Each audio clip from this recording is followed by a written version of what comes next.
Persephone, retold by Lucy Pack, illustrated by Suvida Mystery. There was once a time, before the seasons existed, that every day was a beautiful, sunshiny day. Flowers were always in bloom, fresh fruit and vegetables were always growing, and children could play outside whenever they pleased. One of these children, who so loved the outdoors, was named Persephone. Little did she know she would be the one to change this perfection forever. Persephone's mother, Demeter, was the goddess of the harvest, and the only thing Demeter protected more than her harvest was Persephone. Persephone eventually grew up to be a kind, beautiful young woman whom everyone instantly adored, including Hades, the god of the underworld. One day, Persephone was picking flowers when the earth suddenly opened up, and she fell into the deep gap. Hades caught her, as this was his plan to lure Persephone to the underworld. Only Zeus and Helios, the sun, saw what had happened. Helios immediately went to tell Demeter what had happened to her daughter. Demeter was so saddened by the disappearance of Persephone that she locked herself away to grieve.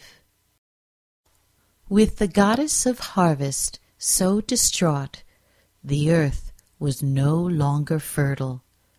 Zeus knew he had no other choice than to send Hermes, the messenger of the gods, down to the underworld to bring back Persephone. But over time she had fallen in love with Hades, and Hades was still very much in love with Persephone.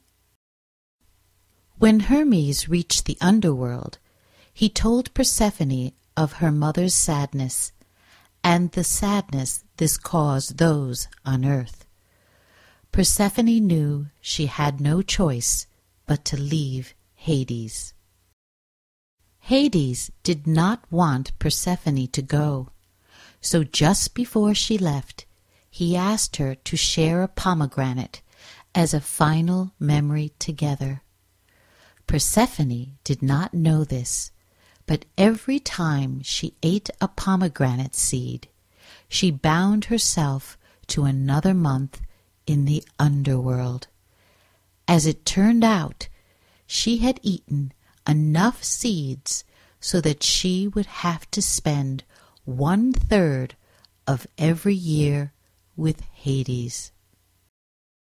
Eventually, this time of year, when Persephone returned to Hades, became known as winter, for Demeter once again locked herself away in sadness, and the earth was no longer fertile. Upon Persephone's return, Demeter was always so happy that the earth began to bloom again, and for a short time returned to the way it was before the seasons existed.